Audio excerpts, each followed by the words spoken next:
Hello everyone, स्वागत है आपका फिर से हमारे चैनल में। चलिए स्टूडेंट, आज फिर हम लोग यूजीसी नेट में पेपर 2 देख रहे हैं और पेपर 2 में आज हम लोग एजुकेशन सब्जेक्ट से रिलेटेड इम्पोर्टेंट क्वेश्चन को डिस्कशन करने वाले हैं। तो चलिए बच्चे, एकदम आप सभी जो है बेसब्री से आपको आज एजुकेशन के इम्पोर्टेंट क्वेश्चन का बिल्कुल इंतजार होगा। तो चलिए देर नहीं करते हैं और हम लोग जो भी बच्चे यूजीसी नेट की इस बार जो है एग्जामिनेशन देंगे दिसंबर 2023 में, उनके लिए आज का टॉपिक बहुत ही खास होगा।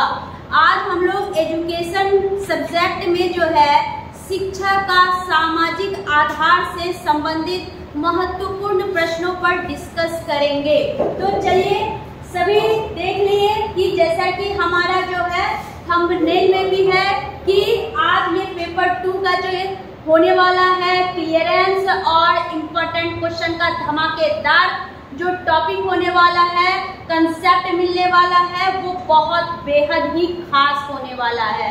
तो चलिए स्टूडेंट, आप सभी हमारे चैनल पर अगर नए हैं तो बिल्कुल आप सभी हमारे चैनल को सब्सक्राइब कर लीजिए और बेल आइकन दबा दीजिए ताकि आपको रोजाना यूजीसी नेट का अपडेट मिलता रहे। तो चलिए हम लोग स्टार्ट करते हैं। तो ये एजुकेशन के क्लास का दूसरा दिन है, ये दूसरा लेक्चर है।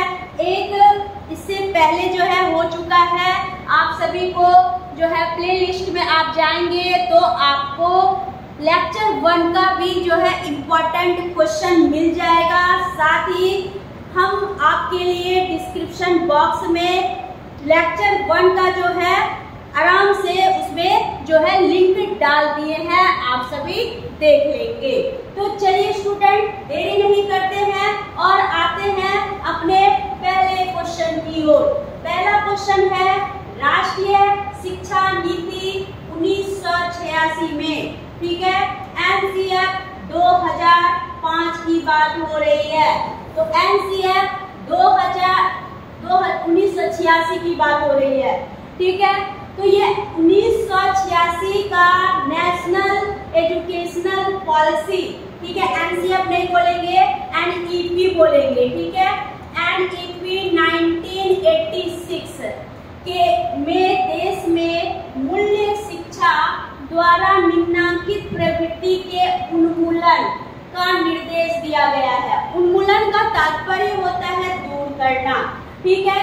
तो राष्ट्रीय शिक्षा नीति 1986 में देश में वैल्यू एजुकेशन द्वारा कौन सी प्रवृत्तियों का उन्मूलन किया गया है, उसको हटाया गया है। रूढ़िवाद को हटाया गया है, बिल्कुल सही है। हिंसा को भी हटाया गया है, धर्मांधता को भी हटाया गया है। धर्म के प्रति जो जिनकी आस्था नहीं है उनको भी हटाया गया है। तो ये तीनों चीजों को हटाया गया है, इसलिए हमारा राइट आंसर क्या हो जाएगा, डी हो जाएगा। चलिए अगले क्वेश्चन की ओर चलते हैं। Next question, question number 2। Question number 2 है बच्चों पर घरों के पर्यावरण का उनके किस विकास पर सर्वाधिक प्रभाव पड़ता है, ठीक है। अगर हम बच्चों पर घरों के पर्यावरण की बात करें तो उनके उस पर जो है सर्वाधिक प्रभाव किसका पड़ेगा, शैक्षिक प्रभाव पड़ेगा, सांस्कृतिक प्रभाव पड़ेगा, या धार्मिक प्रभाव पड़ेगा, या आर्थिक प्रभाव पड़ेगा। तो देखिए सबसे पहले बच्चों पर जो प्रभाव पड़ने वाला है वो आपके रहन सहन, खान पान, पहनावे ओढ़ावे का पड़ेगा, यानी कि आपके संस्कृति का प्रभाव बच्चों पर ज्यादा परिवार में पड़ेगा। तो राइट आंसर क्या हो जाएगा, बी हो जाएगा। चलिए अगले क्वेश्चन की ओर चलते हैं। Question number 3। क्वेश्चन नंबर 3 कह रहा है कि माता आदर्श शिक्षिका होती है और घर द्वारा दी गई अनौपचारिक शिक्षा सर्वाधिक प्रभावी और प्राकृतिक होती है। यह मत यानी कि कथन किस शिक्षाविद का है, किस शिक्षाविद का यह है कि माता आदर्श शिक्षिका होती है और घर के द्वारा दी गई जो अनौपचारिक शिक्षा है वो सर्वाधिक प्रभावी और प्राकृतिक होती है। ऐसा किसने कहा है ये आपको बताना पाटिल महोदय ने। ठीक है, चलिए राइट आंसर डी हो गया। ये सारे कथन जो है टू द पॉइंट है, इसमें आपको एजुकेशनलिस्ट का नाम याद रखना होगा। चलिए बढ़ते हैं क्वेश्चन नंबर 4 की ओर। कह रहा है राजनीतिक हस्तक्षेप से शिक्षा संस्थाओं में ये लक्षण दिखाई देता है। बिल्कुल सही है। तो राजनीतिक हस्तक्षेप से शिक्षण संस्थाओं में क्या लक्षण दिखाई देता है? राजनीतिक चेतना नहीं भाई, राजनीतिक चेतना नहीं दिखाई देती है। लोकतांत्रिक भावना भी नहीं दिखाई देती है। नेतृत्व की क्षमता भी नहीं होता है। अलगाव होने लगता है। अनुशासनहीनता की भावना जरूर दिखाई देती है। तो राइट आंसर डी हो जाएगा। अगला question, question number 5। Question number 5 में करेंगे कि बालक के समाजीकरण के प्रमुख तत्व यानी कि एलिमेंट हैं। तो हम सभी जानते हैं कि बालक का जो है समाजीकरण के जो है 2 कारक होते हैं, 2 फैक्टर होते हैं, प्राथमिक और द्वितीयक कारक। प्राथमिक कारक में परिवार आ जाता है और द्वितीयक कारक में विद्यालय और समाज आ जाता है। ठीक है, तो ऐसी स्थिति में जो है तो बालक के समाजीकरण का प्रमुख तत्व कौन होगा? परिवार होगा, पड़ोस होगा, समुदाय तथा समाज होगा। यानी कि प्राथमिक और द्वितीयक ये सारे समाजीकरण जो है वो बालक के लिए प्रमुख तत्व माने जाएंगे, क्योंकि हर जो है समाजीकरण के हर तत्वों का प्रभाव बच्चों पर क्या होता है? प्रभावित तरीके से पड़ता है। तो इसलिए हमारा राइट आंसर क्या हो जाएगा? डी हो जाएगा। चलते हैं अगले क्वेश्चन की ओर। Question number 6। क्वेश्चन नंबर 6 है सामाजिकता प्रक्रिया वह प्रक्रिया है जिसके माध्यम से बालक अपने समाज के स्वीकृत ढंगों को सीखते हैं तथा वे व्यक्तित्व का अंग बना लेते हैं। यह परिभाषा निम्नांकित समाज शास्त्री की है। बहुत बढ़िया क्वेश्चन है, ये स्टेटमेंट वाले क्वेश्चन है। तो यहाँ देखेंगे कि ये जो कहा है कि सामाजिकता प्रक्रिया वह प्रक्रिया है जिसके माध्यम से बच्चे अपने समाज के स्वीकृत ढंगों को सीखते हैं और व्यक्तित्व यानी कि पर्सनालिटी का एक पार्ट बना लेते हैं। यह परिभाषा किसके द्वारा दी गई? हैविंग्स्ट और न्यूगार्टन के द्वारा दी गई। ठीक है, चलिए आगे बढ़ते हैं अगले क्वेश्चन की ओर। Question number 7। Question number 7 statement वाले क्वेश्चन स्टूडेंट आपको थोड़ा सा देख लेना होगा। चलते हैं नेक्स्ट क्वेश्चन। क्वेश्चन नंबर 7 कह रहा है स्वस्थ प्रतियोगिता की भावना को प्रोत्साहित कर शिक्षक बालकों में इस प्रक्रिया को अग्रसर कर सकता है। बिल्कुल सही है कि ऐसा जो है स्वस्थ प्रतियोगिता एक हेल्दी कंपटीशन की भावना को प्रोत्साहित करके शिक्षक बालकों में इस प्रक्रिया को अग्रसर कर सकता है। तो कौन सी प्रक्रिया को अग्रसर करेगा? राष्ट्रीय एकीकरण का, सामाजिकरण का, सर्वधर्म समभाव का, या इनमें से कोई नहीं। तो देखिए स्वस्थ प्रतियोगिता की भावना है और स्वस्थ प्रतियोगिता की भावना बच्चे कहाँ विकसित करेंगे? तो समाज में करेंगे और समाज के विभिन्न सदस्यों से मतलब कि देख करके अनुकरण करेंगे और अपने आप में आत्मसात करेंगे, जिससे कि उनके अंदर क्या होगी? एक अच्छे यानी कि स्वस्थ प्रतियोगिता की भावना का विकास होगा। तो इसलिए हमारा राइट आंसर क्या हो जाएगा? बी हो जाएगा। चलते हैं अगले क्वेश्चन की ओर। क्वेश्चन नंबर 8 की ओर चलेंगे भाई। क्वेश्चन नंबर 8 कह रहा है कि मुनरो ने अपनी पुस्तक beef course in the history of education में शिक्षा के कौन से कार्य बतलाए हैं? ठीक है, तो मुनरो महोदय ने brief course in the history of education में शिक्षा के कौन से कार्य बतलाए हैं? तो पहला ज्ञान का प्रसार। बिल्कुल, इसमें शिक्षा में के जो है ज्ञान के प्रसार की बात मुनरो महोदय ने किया है। फिर है शिक्षा सामाजिक नियंत्रण के रूप में होता है। बिल्कुल, ये भी सही है मुनरो के अनुसार। फिर है सामाजिक परंपरा की सुरक्षा तथा हस्तांतरण। ये भी मुनरो महोदय ने brief course in the the history of education में शिक्षा के कार्य के रूप में बताए हैं कि सामाजिक परंपरा की सुरक्षा और हस्तांतरण जो है वो भी शिक्षा के माध्यम से होती है। ये सही है, तो इसलिए हमारा राइट आंसर क्या हो जाएगा, डी हो जाएगा, उपरोक्त में से सभी। चलिए आगे बढ़ते हैं क्वेश्चन नंबर 9 की ओर। क्वेश्चन नंबर 9 में कह रहा है कि उदग्र अधोगामी यानी कि वर्टिकल डाउनवर्ड सामाजिक गतिशीलता का यह एक उदाहरण है जब कोई व्यक्ति, ठीक है, इस क्वेश्चन को फिर से समझेंगे। कह रहा उदग्र अधोगामी यानी कि वर्टिकल डाउनवर्ड, ठीक है, सामाजिक गतिशीलता का यह एक उदाहरण है जब कोई व्यक्ति, यानी कि क्या होता है, देखिए यहाँ डाउनवर्ड वर्ड है, डाउनवर्ड यानी कि किसी का पतन की बात होती है, ठीक है। तो उदग्र अधोगामी, एक होता है शीर्षगामी यानी कि आगे की ओर, और अधोगामी क्या होता है, वो चारों ओर होता है, और ये वर्टिकल डाउनवर्ड की ओर क्या है, इंडिकेट करता है।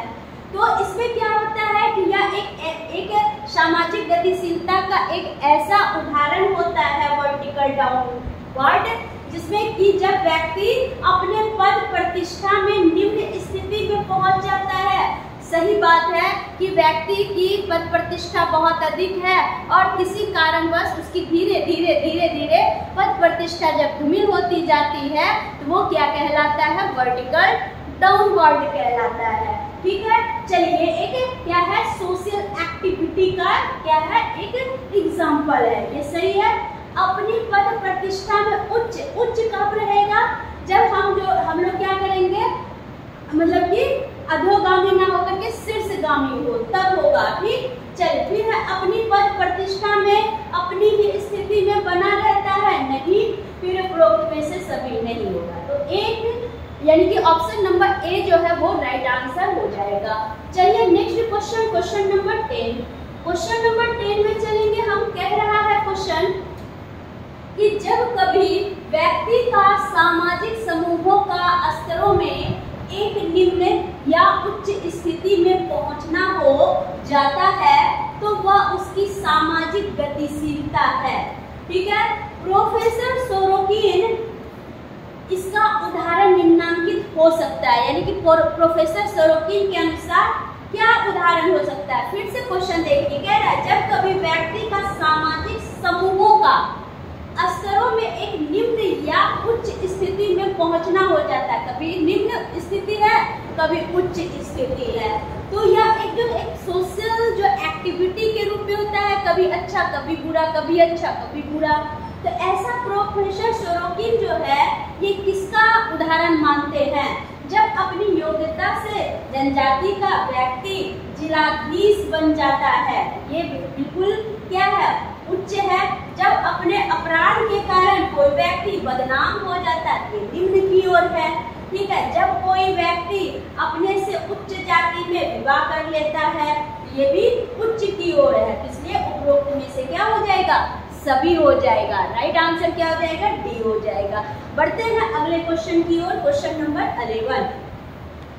क्वेश्चन नंबर 11 में देखेंगे कि कह रहा है क्वेश्चन सामाजिक गतिशीलता यानी कि सोशल मोबिलिटी का एक कारण अभिप्रेरणा यानी मोटिवेशन के होने से क्या तात्पर्य है।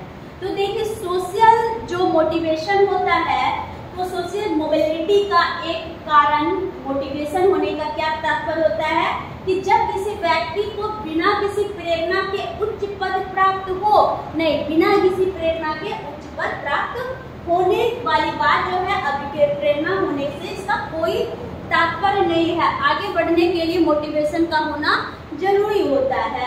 जब किसी व्यक्ति को उच्च पद प्राप्त होने पर उसकी प्रेरणा मिले, ठीक है, तो ये भी जो है नहीं होगा।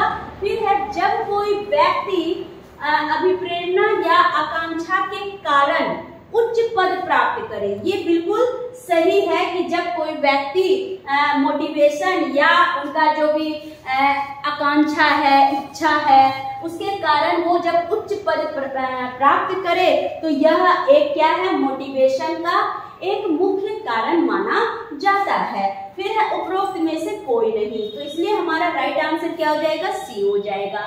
अगला क्वेश्चन नंबर 12 की ओर चलेंगे। क्वेश्चन नंबर 12 क्या कह रहा है? कह रहा है कि सामान्यतः कितने वर्षों तक अधिकांश बालक परिवार में रहकर व्यतीत करते हैं? सामान्यतः कितने वर्षों तक अधिकांश बालक परिवार में रहकर व्यतीत करते हैं? ठीक है, तो कितने वर्ष का बालक जो परिवार में रह करके मतलब व्यतीत करते हैं, जीवन व्यतीत करते हैं, तो मतलब कितने वर्षों तक के अधिकांश बालक? ठीक है, 4 से 5 वर्ष, 10 या 12 वर्ष, 6 या 7 वर्ष, 6 या 7 वर्ष। ठीक है, चलिए यहाँ तक हम लोग समझ गए। आगे देखते हैं। क्वेश्चन नंबर 13 में है कि सामाजिकरण यानी सोशलाइजेशन की परिभाषाओं के आधार पर इसकी धारणा में निम्नांकित तथ्य दिखाई देते हैं। अब कौन से तथ्य दिखाई देते हैं वो देखना है। तो सामाजिकरण की परिभाषा के आधार पर हमें ये तथ्यों को देखना है। व्यक्ति समाज द्वारा स्वीकृत उसका योग्य सदस्य बनता है, ये सही बात है। सामाजिकरण के अंतर्गत हमें समाज के अकॉर्डिंग चलना होता है। यह व्यक्तियों की परस्पर अंतःक्रिया है, बिल्कुल व्यक्ति और समाज के बीच जो है वो अन्योन्याश्रय संबंध होता है।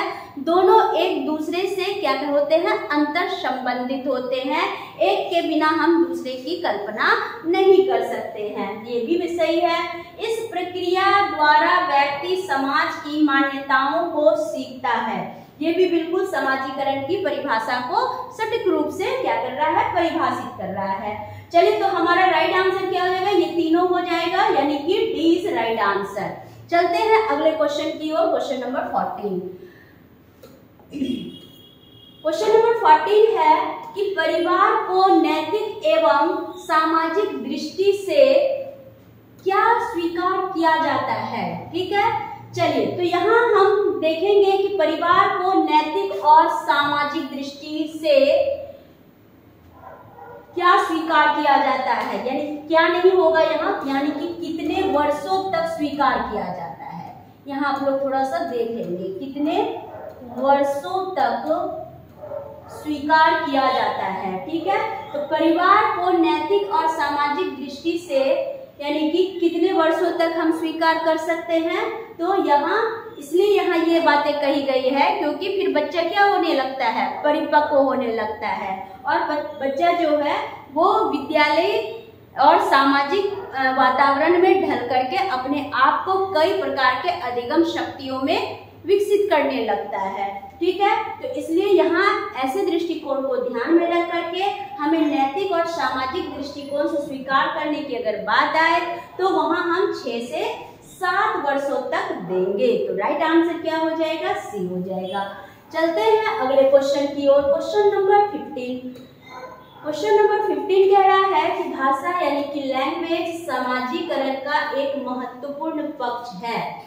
पक्ष इसलिए है क्योंकि बालक भाषा के बिना भी संकेतों से दूसरों से व्यवहार करता है। नहीं, ऐसा नहीं है कि भाषा के बिना जो है बच्चा जो है संकेतों से दूसरों के व्यवहार से सीख लेगा। भाषा अधिगम के लिए बहुत जरूरी है। फिर है भाषा पर अधिकार पाने के बाद ही सामाजिक बनता है। देखिए, भाषा पे अधिकार जो होता है, तो ऐसा नहीं कि भाषा पे हमारा अधिकार हो जाएगा तो हम सामाजिक हो जाएंगे। समाज में ढलने के लिए हमें समाज के सांस्कृतिक मूल्यों पर क्या करना होगा? पहल करना होगा, उसे ग्रहण करना होगा, उसके अकॉर्डिंग अपने आप को अनुकूलित करना होगा, समावेशित करना होगा, तभी होगा। ठीक है, चलिए, अब हम लोग ये भी नहीं होगा, अगला हम लोग देखते हैं। नेक्स्ट हम लोग देखेंगे भाई अगला सी नंबर में है कि विचार प्रकट करने व विचारों को ग्रहण करने में भाषा का ज्ञान सहायक है। बिल्कुल सही कि जब भी हम भाषा के प्रकट करने और विचारों को ग्रहण करने में भाषा का ज्ञान सहायक होता है। ठीक है, चलिए, और डी नंबर में है कि उपरोक्त में से सभी। तो चलिए यहाँ पर देखेंगे तो भाषा समाजीकरण का महत्वपूर्ण पक्ष क्या है कि भाषा के बिना संकेतों से दूसरों के व्यवहार करता है। चलिए, जैसे कि जो व्यक्ति बोलना नहीं जानते तो वो अपने संकेतों से अपनी अभिव्यक्ति दूसरों तक रखते हैं। अब हम इस बातों पे आते हैं। ये चलिए इस अनुसार ये सही होना चाहिए। भाषा पर अधिकार पाने के बाद ही सामाजिक बनता है, यानी कि अगर आप में भाषा का अधिगम है तभी आप समाज के किसी भी सदस्यों के साथ संप्रेषण शक्ति को प्रकट कर सकते हैं। ये बिल्कुल आपका क्या हो गया, इस अनुसार से हम देखेंगे तो सही है। फिर है विचार प्रकट और विचारों को ग्रहण करने में भाषा का ज्ञान सहायक होता है। तो चलिए राइट आंसर क्या होना चाहिए, डी होगा, यानी कि उपरोक्त में से सभी हो जाएगा। चलिए अगला क्वेश्चन देखते हैं, क्वेश्चन नंबर 16। क्वेश्चन नंबर 16 कह रहा है कि परिवार को नैतिक एवं सामाजिक दृष्टि से क्यों स्वीकार किया जाता है। ठीक है, परिवार को नैतिक और सामाजिक दृष्टिकोण से क्यों स्वीकार किया जाता है। तो एक इकाई के रूप में, एक समाज के रूप में, एक धर्म के नाम पे या एक विद्यालय के नाम पे स्वीकार किया जाता है। तो जब भी परिवार को नैतिक और सामाजिक दृष्टिकोण से इकाई के रूप में स्वीकार किया जाएगा, क्योंकि परिवार जो है वो एक ऐसी इकाई है जो कि कई प्रकार से वो क्या करती है, सभ्यता और संस्कृति का निर्वहन करके एक अच्छे समाज का निर्माण करती है। तो इसलिए हमारा राइट आंसर क्या हो जाएगा, ए हो जाएगा। चलिए नेक्स्ट क्वेश्चन, क्वेश्चन नंबर 17 की ओर चले। क्वेश्चन नंबर 17 है कि ग्रामीण बच्चों के विशेष संदर्भ में प्राथमिक शिक्षा को सार्वभौमिक बनाने हेतु यह कार्यक्रम प्रभावी है। चलिए बिल्कुल सही है। तो कौन सा कार्यक्रम प्रभावी होगा, तो जिला प्राथमिक शिक्षा योजना, ये भी बच्चों के यूनिवर्सल बच्चे को बनाने के लिए, यूनिवर्सल एजुकेशन प्रोवाइड करने के लिए ये बिल्कुल क्या है, ये प्रोग्राम प्रभावी होगा। लोक जुम्बिश योजना, ये भी लोक जुम्बिश योजना भी जो है ये ग्रामीण बच्चों में क्या करेगा, प्राथमिक शिक्षा को बढ़ावा देने में और उसे सार्वभौमिक बनाने में हेल्प करेगा। फिर है सर्व शिक्षा अभियान यानी SSA, ये भी सही है। तो उपरोक्त में से क्या हो जाएगा, सभी। तो राइट आंसर क्या होना चाहिए, डी हो जाना चाहिए। चलिए अगला क्वेश्चन, यानी सारी योजनाएं जो है वो बच्चों के एजुकेशन को क्या बनाएगा, यूनिवर्सल बनाने में हेल्प करेगा। नेक्स्ट क्वेश्चन, क्वेश्चन नंबर 18, समुदाय बच्चे के समाजीकरण में इसलिए सहायक होते हैं क्योंकि। तो अब यहाँ पर देखिए, तो यहाँ हम ये देखेंगे कि समुदाय यानी कम्युनिटी बच्चे के समाजीकरण में इसलिए सहायक होते हैं क्योंकि समुदाय उन पर अपने मूल्य और विचार थोपता है। तो देखिए विचार नहीं थोपता है, ये बिल्कुल गलत है। दूसरा है समुदाय उन पर कठोर नियंत्रण कर सकता है, ये भी गलत है। चलिए उसके बाद है इसके संपर्क में बालक समुदाय की समान संस्कृति अपनाते हैं, ये बिल्कुल सही है कम्युनिटी के बारे में। ठीक है, जो कि बच्चे के लिए क्या होते हैं, हेल्पफुल होते हैं। ठीक है, चलिए उसके बाद है वे समुदाय का धर्म अपना लेते हैं, तो ये नहीं है समुदाय में बच्चे के समाजीकरण का सहायक। तो राइट आंसर सी हो जाएगा। अगला question, question number 19। Question number 19 देखेंगे कि लोकतंत्र की सफलता हेतु बालक को पाठ्यक्रम सहभागी क्रियाओं यानी कि को करिकुलम एक्टिविटी की बात हो रही है, जिसमें कि हम विषय वस्तु के अलावा क्या करते हैं, खेल कूद मनोरंजन वगैरह जो देखते हैं वो सारी चीजें जो आ जाती है वो को करिकुलम एक्टिविटीज में आ जाती है। इसका संचालन किस प्रकार होना चाहिए, कठोरता से होना चाहिए, नहीं लोकतांत्रिक होना चाहिए, लोकतांत्रिक होना चाहिए। ठीक है, उसके बाद नेक्स्ट हम लोग क्या देखेंगे, लोकतांत्रिक तो होना ही चाहिए, समाजवादी होना चाहिए या उन्मुक्त होना चाहिए। देखिए समाजवादी जब भी देंगे वो लोकतंत्र में ही आ गया, और उन्मुक्त अगर स्वतंत्र है तो ये लोकतंत्र समाज की, लोकतांत्रिक समाज की एक क्या होती है, स्वतंत्रता निशानी होती है। इसलिए हमारा बेस्ट ऑप्शन क्या हो जाएगा, बी हो जाएगा। चलिए आगे बढ़ेंगे हम लोग अगले क्वेश्चन, क्वेश्चन नंबर 20 की ओर। क्वेश्चन नंबर 20 है कि विद्यालयों का मुख्य कार्य समाज की संस्कृति को सुरक्षित रखना और उसे आने वाली पीढ़ी को हस्तांतरित करना होता है। ये बिल्कुल बात सही है। यह कार्य तभी पूर्ण होता है जब विद्यालय के सभी कर्मचारियों को इसका ज्ञान स्पष्ट ज्ञान हो। टीपी नन का यह कथन संबंधित है, किससे संबंधित है टीपी नन का यह कथन? तो आधुनिक विज्ञान और तकनीक से नहीं। वो टीपी नन जो है वो क्या किए हैं कि परिवार, विद्यालय, इनकी सभ्यता और संस्कृति पर क्या रखते थे? समाज के सभ्यता और संस्कृति पर क्या रखते थे? आस्था रखते थे। ठीक है, इसलिए अपनी पश्चिमी संस्कृति पे नहीं होगा। उसके बाद है अपनी संस्कृति, बिल्कुल सही है, उपरोक्त में से कोई नहीं होगा, तो सी इज राइट आंसर। चलिए अगले क्वेश्चन की ओर चलते हैं। Question number 21। क्वेश्चन नंबर 21 है फूले समाज। फूले समाज नहीं होगा, यहाँ फूले समाज होगा। ठीक है, फूले समाज कंटेम्परेरी मिरर है। फूले समाज यानी कि ओपन सोसाइटी में व्यक्ति उधरगामी गतिशीलता क्यों करते हैं? बताइए, खुले समाज में व्यक्ति उधरगामी गतिशीलता क्यों करते हैं? ऐसा क्यों होता है? क्योंकि ऐसे समाज में जन्म नहीं बल्कि योग्यता व्यक्ति की गतिशीलता का आधार होता है। ये बात बिल्कुल सही है कि जब हम ओपन सोसाइटी में जब क्या कहते हैं मतलब एक्टिविटी जब हमारी क्या हो जाए, जब डाउनफॉल होने लगे, तो ऐसे में यानी कि वहाँ यही समाज में ये मतलब कि तय होता है कि आपके जन्म से आप कितने बड़े घर में जन्म लिए हैं वो मायने नहीं रखता है। मायने रखता है कि आप जो है कहाँ, यानी कि आपकी योग्यता क्या है, आपकी क्षमता क्या है, आपकी कैपेसिटी क्या है, वो सारी बातें जो है मायने रखती है। और वो सारी बातों के आधार पर सोसाइटी में आप क्या करते हैं? मूवमेंट करते हैं। इसलिए हमारा ये सही ऑप्शन है, क्योंकि व्यक्ति जन्म से ही निम्न कोटि के माने जाते हैं। नहीं भाई, किसी के जन्म से आप उनके कोटि का, उनके कैपेसिटी का, उनके प्रतिष्ठा का जो है आकलन नहीं कर सकते हैं।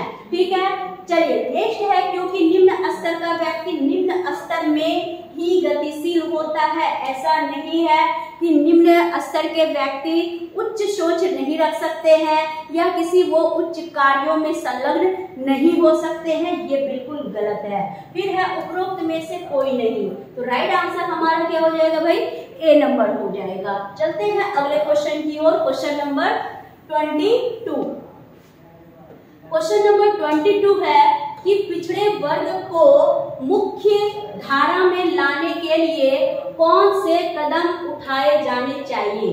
तो देखिए, पिछले वर्ग को समाज के मुख्य धारा से जोड़ने के लिए उन्हें शिक्षा के समान अवसर दिए जाने चाहिए, ये तो बिल्कुल सही है। उन्हें निःशुल्क शिक्षा दी जाए, निःशुल्क और अनिवार्य शिक्षा की बात होनी चाहिए। ठीक है, ये भी बिल्कुल सही है। तो ए और बी होना चाहिए भाई।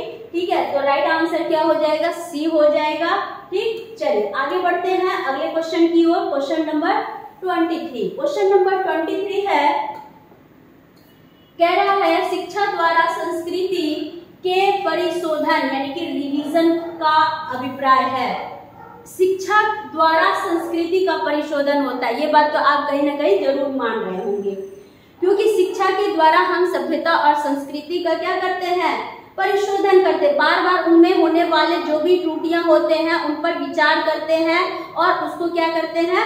अच्छे मानदंडों पर आधारित करते हैं। तो ये समयानुकूल परिवर्तन होता रहे, ये जरूर है कि भाई शिक्षा के द्वारा जो है हमारे जो कल्चर है, हमारे जो सिविलाइजेशन है, ये समय समय पर क्या होते रहे? रिवीजन होता रहे, ताकि आने वाले भावी भविष्य के पीढ़ी को एक अच्छे सभ्यता और संस्कृति से जोड़ा जा सके। ठीक है, तो ये बिल्कुल सही है। नवीन मूल्यों का समावेश होता रहे, तो बिल्कुल ये भी सही है। फिर है प्राचीन मूल्यों का परित्याग हो, नहीं परित्याग हम नहीं करेंगे प्राचीन मूल्यों का। फिर है उपरोक्त में से सभी। ठीक है, तो नवीन मूल्यों का समावेश होता रहे। देखिए, नवीन मूल्यों का समावेश होता रहे, लेकिन कैसे? तो समय के अनुकूल जब परिवर्तन होंगे तो ऑटोमेटिक है कि उसमें चेंजेस आते ही रहेंगे। तो ए और बी में सबसे बेस्ट हमारा क्या हो जाएगा? ए नंबर हो जाएगा। अगला क्वेश्चन, क्वेश्चन नंबर 24।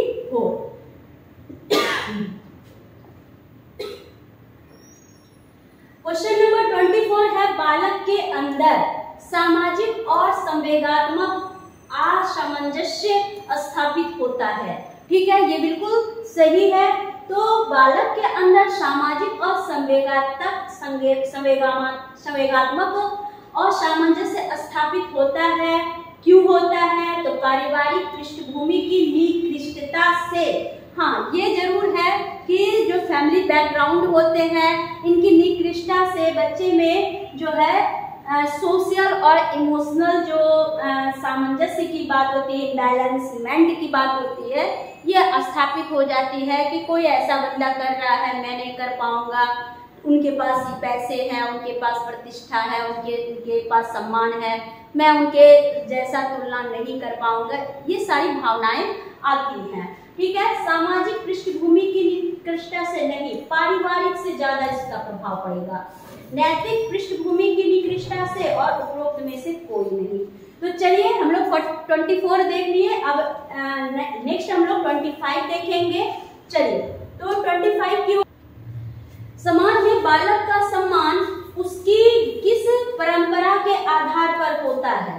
तो देखिए, जब भी हम समाज में परंपरा की बात करते हैं तो समाज में बालक का जो सम्मान है उसकी किस परंपरा के आधार पर होगा? नैतिक परंपरा की, धार्मिक परंपरा की, सामाजिक परंपरा की, पारिवारिक परंपरा, ये आपको बताना है। तो देखिए, जब भी बालक का समाज में सम्मान की बात होती है, ठीक है, तो वो किसके आधार पर होती है? तो पारंपरिक परंपरा पे होती है, क्योंकि ये जो है पारिवारिक परंपरा पे होती है, क्योंकि परिवार जो है पहले देखे जाते हैं। आपसे आपके पिताजी का नाम या आपके पूर्वजों का नाम पूछा जाता है, उनका बैकग्राउंड क्या है, उनके क्या कल्चर है, उनका कैसा समाज में जो है मतलब कि पद प्रतिष्ठा है, ये सारी बातें तय हो करके तब आपके सम्मान की क्या होती है, यानी कि पहचान की जाती है। तो इसलिए ये जो परंपरागत रूप से क्या होती है, चलती रहती है, जिससे पारिवारिक रूप से क्या होता है, बच्चे का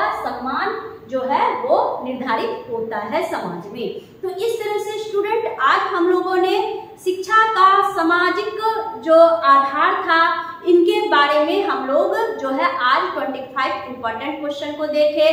तो इस तरह से आपका ये सिलसिला जो है क्वेश्चन का चलता रहेगा, यानी कि जब तक कि आप एग्जामिनेशन में सफल नहीं हो जाते हैं। तो चलिए, आप सभी ये जरूर कमेंट में बताइएगा कि आज का जो है सेशन आप सभी को डिस्कशन वाला कैसा रहा, ताकि आपके कमेंट को हम पढ़ सके और भी हम आपके क्वेरी को फुलफिल कर सके। तो मिलते हैं अगले वीडियो में, तब तक आप सभी से विदा लेते हैं। आप सभी को बढ़िया रहिए, खुश रहिए, आबाद रहिए। तब तक के लिए आप सभी को बाय बाय।